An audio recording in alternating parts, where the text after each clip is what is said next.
All right, so our next video is going to be about the story, the backstory of how we got to this point. How did I find it? What were the steps that led to the first day of chemo? Things of that nature.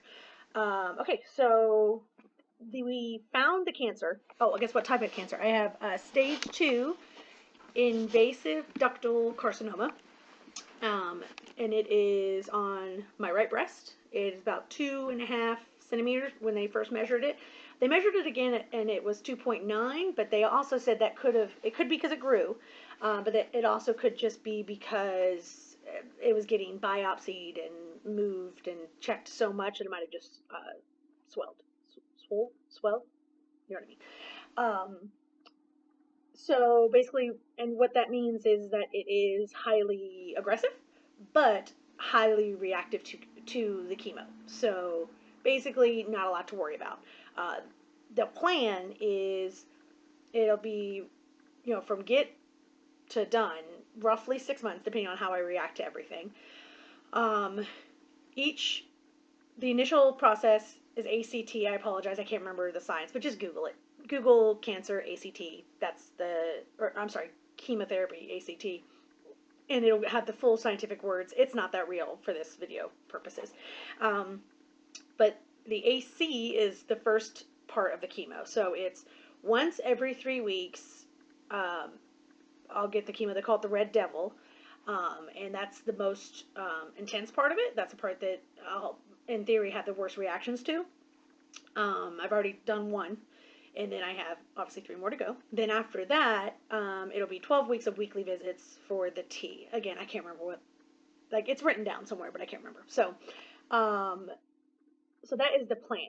So how we found the actual chemo, or actual cancer, I went to my normal annual Pap smear, and obviously part of that check is when they palpate your breasts, just to do a double check. Ironically, that morning, because it was still breast cancer month in October, this was on the 25th that I had this doctor's appointment, or it was before that, but anyway, but it was still breast cancer month, and I had watched an episode of the Today Show where they were telling you how to check your breast. So I actually checked it that morning, and I didn't feel anything, but I also didn't really know what I was looking for.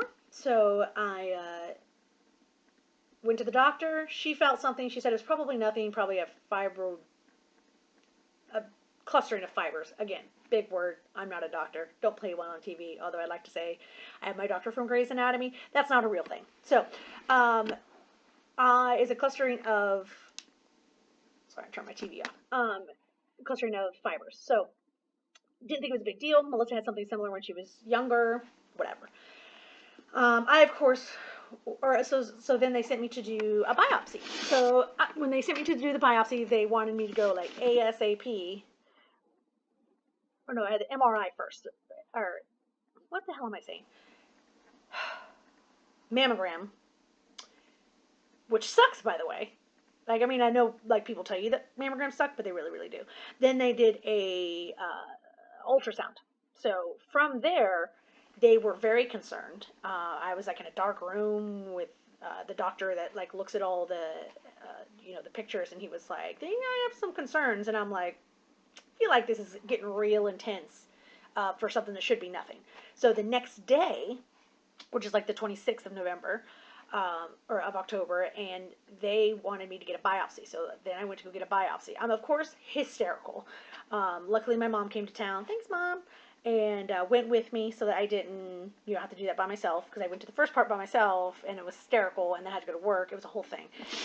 And we did the biopsy, and again, they're still telling me it's going to be fine. Like, it's probably nothing.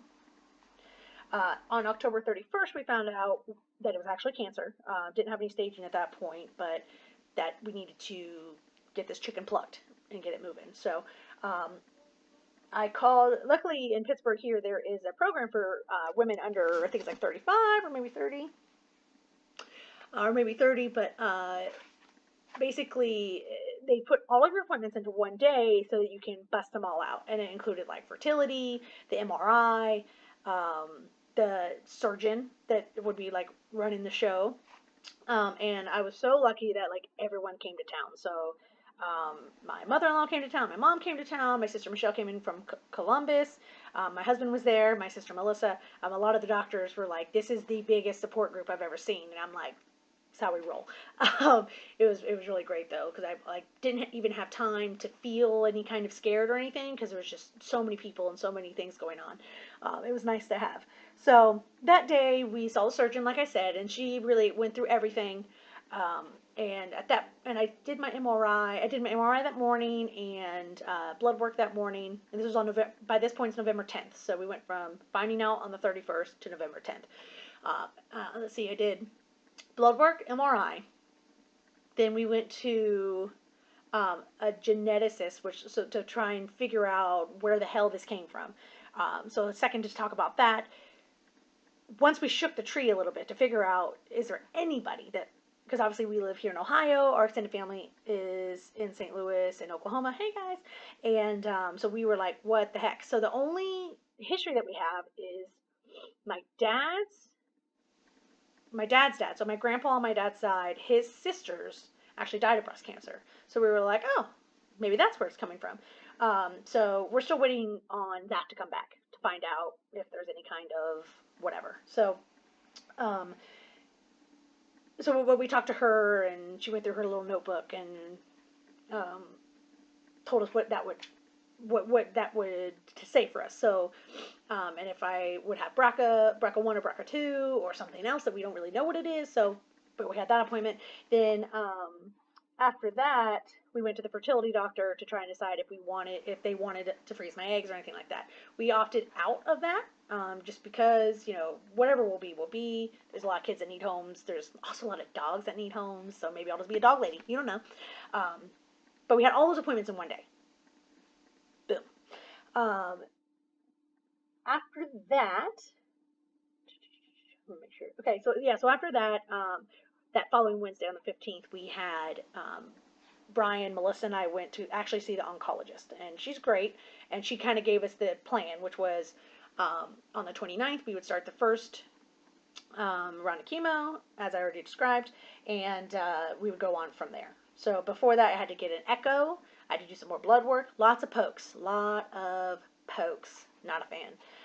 And then we were asking about a port. I do not have a port yet because they wanted to get me in like as soon as possible. So when I go in this next time, which will be December 20th, they're going to do some more blood work, put in the port, then do the doctor's visit, then actually do the chemo all in one day. So that's going to be a long day for me. If I have the energy, I'll do a video for that too. But so once I have the port, though, it'll be nice because they'll just do the one. Or it's going to be over here, but it's a much smaller poke and it goes straight into my jugular. Whereas like you can't really see it because this camera's crap, but they did the IV right here, and I have like bruising up here, and they did another IV right here, but it didn't take, and there's bruising all the way up my arm. So you can't see that, but not a fan. So that's kind of the story of where we're at. Let me know if you have any questions.